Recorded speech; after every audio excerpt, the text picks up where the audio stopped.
आइए श्रोताओं की करतल सहमति के साथ शुभारंभ करते हैं विद्या कॉन्क्लेव 2025 का। और मैं सबसे पहले मंच में आमंत्रित करना चाहूँगा छात्र संसद की हमारी युवा वक्ता अंकिता पांडे जी को।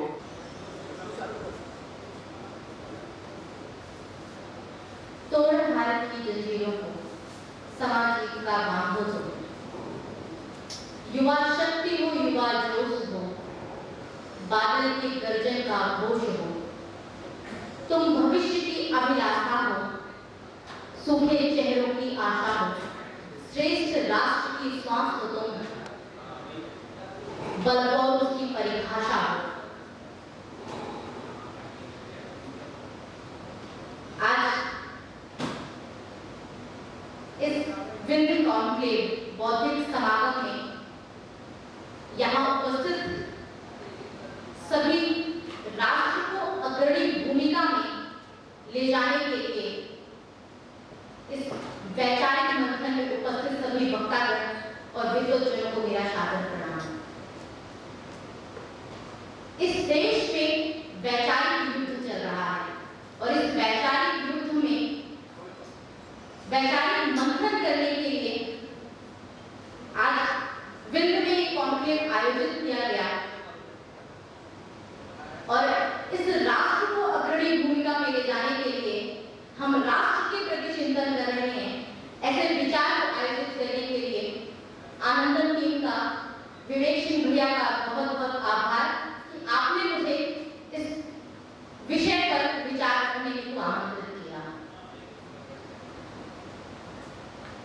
सर्वप्रथम हम जब राष्ट्र का चिंतन करते हैं तो एक सूत्र जो हमने आत्मसात किया है, राष्ट्र मम पिता माता प्राणं स्वामी धनं सुखम बंधुरात्मक सखा भ्राता सर्वस्वं मे स्वराष्ट्रकम्। अर्थात यह राष्ट्र हमारे लिए सर्वोपरि है। तो जब विषय राष्ट्र का आता है तो सर्वप्रथम हम बात करते हैं राष्ट्र के संचालन की, राष्ट्र के शासन की, अर्थात राजनीति। तो जहां नीति अनुसार राज किया जाए वह है राजनीति। तो राजनीति महज आधुनिक भारत के परिदृश्यों का परिणाम नहीं है। हमने शास्त्रों में राज्य को चलाने के लिए नीति और नियमों का प्रतिपादन किया था और बाल्यकाल से ही गुरुकुलों में हमें ये नियम पढ़ाए गए और वह सूत्र जो आज हम सभी आत्मसात किए हुए हैं कि राजनीति मात्र सत्ता का खेल नहीं बल्कि विचारों की परिबद्धता की एक श्रृंखला। राजनीति मात्र धन कमाने का, शोहरत हासिल करने का साधन नहीं है, समाज को आगे बढ़ाने का मार्ग है। राजनीति वह क्रांति है जिसने सिर्फ भारत में ही नहीं विश्व को एक अलग दिशा दी है। इसलिए आज आवश्यक है कि राजनीति की बागडोर ऐसे हाथों में दी जाए जो रूढ़िवाद, पक्षपात और धनाढ्य लोगों की श्रृंखला को तोड़कर धरातल के मनोस्थल पर आकर ऐसे समर्थवान और योग्य लोगों के हाथों में दी जाए। हम जिस भारत देश में निवास करते हैं वहां 140 करोड़ लोग रहते हैं और उस देश में 65% युवा रहता है। वह युवा जो वायु के वेग से प्रवाहित होता है, वह युवा जो अनीति से लड़ने का साहस रखता है, वह युवा जो काल के चाल को बदल देता है, वह युवा जो जोश के साथ होश भी रखता है, वह युवा जिसमें नया खून है, नया जुनून है, नई तरंग है, नया साहस है, पराक्रम है, शौर्य है, वह युवा जो धरती के जैसे धैर्य है तो वायु जैसा वेग है, अग्नि जैसा तेज है तो आकाश जैसी विशालता है, जिसका शारीरिक कौशल, मानसिक कौशल और अनुभव सोच का एक अनूठा संगम है, जिसके अंदर युवा जो देश का आधार है, तो साथ ही परिवर्तन का अग्रदूत माना गया है। स्वामी विवेकानंद जी कहते थे कि यदि मुझे 100 ऊर्जावान युवा मिल जाए तो मैं इस देश की दशा और दिशा बदल सकता हूँ। तो आज तो इस भारत देश में 65% युवा है। आवश्यकता है तो बस जामवंत जैसे ज्येष्ठ और श्रेष्ठ की। कौन सुकाज सहज जग, कौन सुकाज कठिन जग माही। आवश्यकता है तो श्री कृष्ण जैसे सारथी की। तस्मात् उत्तिष्ठ यशो भवत्। आवश्यकता है तो चाणक्य जैसे गुरु की।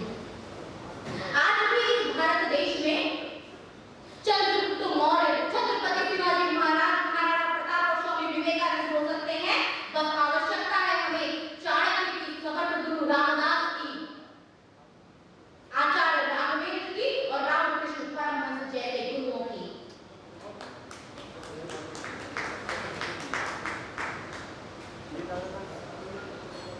इसलिए इन विषयों पर हमें विचार करने की आवश्यकता है।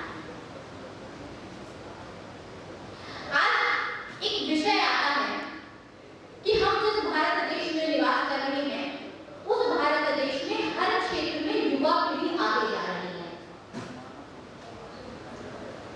हमारे देश के युवा जैवलिन थ्रो में नीरज चोपड़ा भारत के लिए गोल्ड लेकर आते हैं। रोहित शर्मा, विराट कोहली जैसे क्रिकेटर भारत को विश्व कप दिलाते हैं। अवनी चतुर्वेदी इस भारत के लिए पहली महिला लड़ाकू पायलट बनती हैं। हेमा दास भारत के लिए दौड़ती है। मनु भाकर इस भारत के लिए मेडल लेकर आती हैं। और ऐसे अनेक साइंटिस्ट, टेक्नोलॉजिस्ट, इंटरप्रेन्योर जो इस भारत के लिए तकनीकी का निर्माण करते हैं। और आज ऐसी अनेक युवा पीढ़ी सीमा पर खड़ी होकर हमारे भारत देश की रक्षा करती है, वंदे मातरम के नारे लगाती है और भारत की सीमा पर तिरंगा फहराती है। तो वहीं हमारे देश के युवा शुभम शुक्ला चंद्रमा पर जाकर भी तिरंगा फहराते हैं। तो विषय तब इस भारत देश की 140 करोड़ जनता के सीने चौड़े हो जाते हैं और माथा ऊंचा हो जाता है। तो सवाल उठता है कि आज की राजनीति में भारत का युवा क्यों नहीं? Why the youth is not participating in the politics? When in our country the youth plays most important role at deciding whose government will be framed, so that same youth is unable to go to the temple of democracy and not present their voice at the world. Why? क्यों आज राजनीति को इतना कठोर बना दिया गया? जनसाधन के जन सेवा के इस माध्यम को इतना दुष्कर बना दिया गया कि भारत के युवा राजनीति में सहजता से प्रवेश नहीं कर पाते हैं। तो मैं आपको 2025 बताना चाहती हूँ ये जो लिखा है कि हम सभी प्रतिवर्ष इस भारत देश के अंदर युवा संसद आयोजित की जाती है। जल्दी हम सब उसमें पार्टिसिपेट करते हैं, किंतु यदि वास्तविकता में भारत के लोकतंत्र के मंदिर को युवा सांसदों से परिपूर्ण करना है, तो धरातल में युवाओं को चुनाव के मैदान में उतरकर राजनीति में आकर समाज की सेवा करने का अवसर दिया जाना चाहिए। और इस भारत देश के अंदर आप सभी ने पढ़ा होगा, देखा होगा, आज गुजरात के अंदर पूरी मंत्रिमंडल को बदलकर नए लोगों को स्थान दिया गया है। तो गुजरात मॉडल पूरे देश के प्रत्येक राज्य को अपनाना चाहिए। ये हम सभी का संकल्प होना चाहिए, हम सभी का ध्येय होना चाहिए। तब जाकर इस भारत देश के अंदर युवाओं को राजनीति में सही स्थान मिलेगा और स्वामी विवेकानंद जी के सपनों के भारत की परिकल्पना को हम साकार कर सकेंगे। और निश्चित तौर पर उस दिन हम विश्व गुरु के परम वैभव पर बैठेंगे और 65% युवाओं को राजनीति में स्थान देकर हम सही मायने में इस युवा भारत की ओर बढ़ सकेंगे और हम कह सकेंगे कि हमारा भारत देश युवा देश है और हम विश्व गुरु के परम वैभव पर बैठकर